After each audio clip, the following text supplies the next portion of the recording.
हम बहुत सारी आशाएं, अपेक्षाओं और उतार चढ़ाव के बाद एक संपूर्ण राष्ट्र के रूप में, एक राष्ट्र शक्ति के रूप में विश्व में अपनी एक अलग पहचान बना पाए हैं कि उन्होंने हर देशवासी के मन में, हर जन के मन में, हर युवा के मन में, हर बच्चे के मन में हमारे राष्ट्र की पहचान, हमारे राष्ट्रीय ध्वज, हमारे तिरंगे के लिए एक सम्मान बढ़ाया, उसकी आन बान शान पूरे विश्व में फैलाई और उसका एक मान बढ़ाया। एक प्रण ले, एक संकल्प ले, सब मिलकर हमारे भारत को एक विकसित देश की सूची में शामिल करें। और मैं सबसे पहले तो आप सभी का शुक्रिया करना चाहूंगा, सभी श्रोतागणों का तथा हमारे जजेस का, कि आज आप सब लोग विकसित भारत के लक्ष्य पे हमारे विचार सुनने के लिए आप सब लोग आज यहाँ पे पहुंचे हैं। तो सबसे पहले मैं ज्यादा बातें ना करते हुए सीधे इस बात पे आता हूँ कि विकसित भारत का जो ये लक्ष्य है, ये कहाँ से शुरू हुआ, ये चर्चा में कहाँ से आया। हमारे भारत के प्रधानमंत्री नरेंद्र भाई मोदी जी ने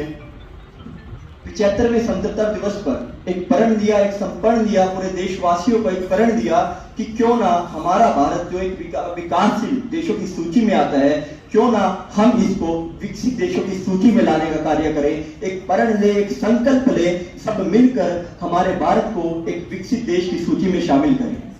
और इसमें कोई दोहराई की बात नहीं है कि 75 साल की जो ये यात्रा है, 1947 में जब हमारा देश आजाद हुआ, उससे लेके अब तक हम बहुत सारी आशाएं, अपेक्षाओं और उतार चढ़ाव के बाद एक संपूर्ण राष्ट्र के रूप में, एक राष्ट्र शक्ति के रूप में विश्व में अपनी एक अलग पहचान बना पाए हैं। एक शक्तिशाली देश के रूप में पूरे विश्व में हम खड़े हो पाए हैं।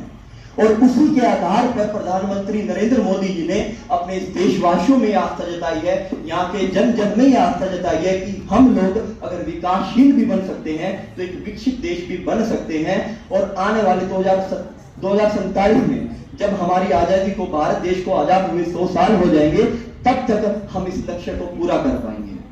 और इस बात में शर्म कोई नहीं है, कोई हताश होने की बात नहीं है कि हाँ अभी भी हम विकासशील देशों की सूची में हैं। इसके पीछे बहुत सारे कारण हैं, बहुत सारी कुछ बातें हैं जिनके ऊपर काम करने की अभी हमें सख्त से सख्त जरूरत है। हमने प्राइवेट सेक्टर में, हमने कॉर्पोरेट सेक्टर में, हमने गवर्नमेंट सेक्टर में बहुत ज्यादा तरक्की करी है, हमने डिजिटलाइजेशन भी किया है, हमने टेक्निकल फील्ड में भी बहुत ज्यादा काम किया है, हमने हमारी इकोनॉमी पे भी काम करा है। लेकिन कहीं ना कहीं अभी भी हमारा जो विकसित देश का लक्ष्य है वो हमसे बहुत दूर है, बहुत ज्यादा दूरियों पर है। और इनके पीछे कोई ज्यादा बड़ी वजह नहीं है, बल्कि छोटी छोटी एक ग्राउंड लेवल की बहुत सारी वजह है जिन पर ध्यान देने की आज हमें जरूरत है। मैं इस चर्चा को आगे बढ़ाते हुए एक मुहिम का जिक्र जरूर करूंगा जब हमारे प्रधानमंत्री नरेंद्र भाई मोदी जी ने हर घर तिरंगा यात्रा की शुरुआत करी। और मैं सम्मान करता हूं उस यात्रा का कि उन्होंने हर देशवासी के मन में, हर जन के मन में, हर युवा के मन में, हर बच्चे के मन में हमारे राष्ट्र की पहचान, हमारे राष्ट्रीय ध्वज, हमारे तिरंगे के लिए एक सम्मान बढ़ाया, उसकी आन बान शान पूरे विश्व में फैलाई और उसका एक मान बढ़ाया। लेकिन साथ ही साथ मैं उनसे आग्रह भी करूंगा कि हर घर तिरंगा यात्रा की मुहिम का मैं दिल से नमन करता हूं, उसके लिए कोई द्वेष नहीं है। लेकिन एक बात, एक जरूरत मैं आपको जरूर बताना चाहूंगा कि हर घर तिरंगा यात्रा की तरह आज जो सबसे बड़ी जरूरत भारत देश में है वो है हर घर शिक्षा यात्रा।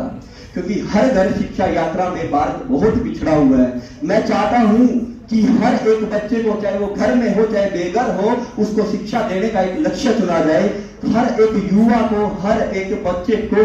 शिक्षा संस्थान, शिक्षा के लिए जरूरी सुविधाओं की एक नीति की शुरुआत की जाए, ताकि हमारा बच्चा, हमारा युवा, हमारे बच्चे कल पढ़ लिख सके, शिक्षा ग्रहण सके और अपने आप को जान सके, अपनी काबिलियत को पहचान सके और विकसित भारत के इस लक्ष्य में अपनी एक भूमिका बना सके, अपना एक योगदान कर सके। शिक्षा के साथ साथ मैं एक और बड़ी जो चिंतन करने की बात है उस पर जरूर ध्यान देना चाहूंगा। हर घर शिक्षा यात्रा के साथ साथ हर घर रोजगार यात्रा की भी आपसे जरूर आग्रह करना चाहूंगा, क्योंकि ये एक बहुत बड़ी वजह है, बहुत बड़ा कारण है जिसपे हमारा भारत अभी ध्यान नहीं दे पा रहा है। हर घर रोजगार यात्रा, प्रति व्यक्ति आय में आज भारत 1947 से लेके आज तक मैं मानता हूं कि हमारा भारत 500 गुना अपनी प्रति व्यक्ति आय बढ़ा चुका है। लेकिन फिर भी वो आज बांग्लादेश से भी पीछे है प्रति व्यक्ति आय में। अगर हम आबादी के हिसाब से बात करें, चीन जो हमसे आबादी में ज्यादा बड़ा है, ज्यादा फैला हुआ देश है, उसकी तुलना में अगर बात करें तो चीन की भी प्रति व्यक्ति आय 5.5 गुना ज्यादा है हमारे भारत की प्रति व्यक्ति आय से। और ब्रिटेन की बात करें, जिन शासकों ने जो हम पर शासन कर गए, वो तो 33.3% गुना ज्यादा प्रति व्यक्ति आय के साथ आज हमसे बहुत आगे हैं, बहुत ज्यादा आगे पहुंच चुके हैं। तो विकसित भारत का विकसित भारत का जो लक्ष्य है, इसको पूरा करने के लिए हमें बहुत ज्यादा ग्राउंड लेवल पर काम करना होगा, रोजगार की ये नीति को बढ़ाना होगा। और इसके लिए हमारे जो कॉर्पोरेट सेक्टर में, इंफ्रास्ट्रक्चर में हमने जो बड़ा काम करा है, एमएसएमई की जो स्कीम आ रही है, प्रधानमंत्री नरेंद्र मोदी जी का भी धन्यवाद है कि वो मेक इन इंडिया जैसे प्रोग्राम के तहत बच्चों को नई नई शिक्षा दे रहे हैं और उनको एक लक्ष्य के तौर पर सीखने का मौका दे रहे हैं, ताकि वो प्रति व्यक्ति आय को खुद को जनरेट करना सीखे। इनोवेशन एंड एंटरप्रेन्योरशिप की बड़ी अच्छी योजनाएं हमारे राज्य में चल रही है और इसके लिए हम सबका भी धन्यवाद करते हैं। आप सभी को, हम सबको मिलकर इस जो ये कड़ी है, इसमें सुधार करना होगा, क्योंकि